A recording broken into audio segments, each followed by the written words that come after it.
இது பண்ணுறதுக்கு ஒரு கடாயில் 1 ஸ்பூன் நெய் விட்டு 1 கப்பு ரவை போட்டு நான் வறுத்துக்கிறேன். போட்ட நெய் எங்கே இருக்குன்னே தெரியாத அளவுக்கு ரவாவும் நல்லாவே வறுந்து வந்துடும். இந்த ஸ்டேஜில் நான் 1 கப்பு ரவைக்கு 3 கப்பு தண்ணிங்கிற அளவுக்கு தண்ணி இழந்து ஊற்றிக்கிறேன். இதை நல்லா கைவிடாமல் கலக்கிக்கணும். அப்போ தான் அடி பிடிக்காமல் இருக்கும், கட்டிப்படாமலும் இருக்கும். 1 கப்பு ரவைக்கு 1 கப்பு ஜீனிங்கிற அளவு நான் எடுத்துக்கிறேன். உங்களுக்கு வேணும்னா கூடுதலாக கூட நீங்கள் எடுத்துக்கலாம். ஜீனி நல்லா கரைஞ்சி ஒன்று போல் கலந்து வரும். இந்த ஸ்டேஜில் நான் தாளிக்கிற கரண்டியில் 1 ஸ்பூன் நெய் விட்டுக்கிறேன். ஆல்ரெடி உடச்சி வச்சிருக்க முந்திரி பருப்பையும் போட்டுக்கிறேன். அது 70% குக் ஆனதும் நான் திராட்சையும் போட்டுக்கிறேன். ரெண்டுமே இப்போ நல்லா வறுந்து கோல்டன் ப்ரௌன் ஆயிடுச்சு.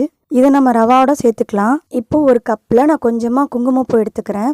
அதனால தண்ணி ஊற்றி ஊற வச்சு அதையும் கலந்துக்கிறேன். இதுக்கு ஃபுட் கலர்னு எது கொடுக்க வேணாம், குங்குமப்பூலேயே நல்லா கலர் கொடுத்துரும். இதில் குங்குமப்பூ சேர்க்கறதுனால டேஸ்ட்டும் வாசமும் சூப்பராகவே இருக்கும். கடைசியாக ஒரு 2 ஸ்பூன் அளவுக்கு நான் நெய் ஊற்றி நல்லா கிளறி விட்டுக்கிறேன். அவ்வளோதான், நம்ம கேசரி ரெடி ஆகிடுச்சு. இது டேஸ்ட் ரொம்பவே சூப்பராகவே இருக்கும். இதோட ஃபுல் வீடியோ கீழே டேக் பண்ணியிருக்கேன். தேங்க்ஸ் ஃபார் வாட்சிங். Bye friends.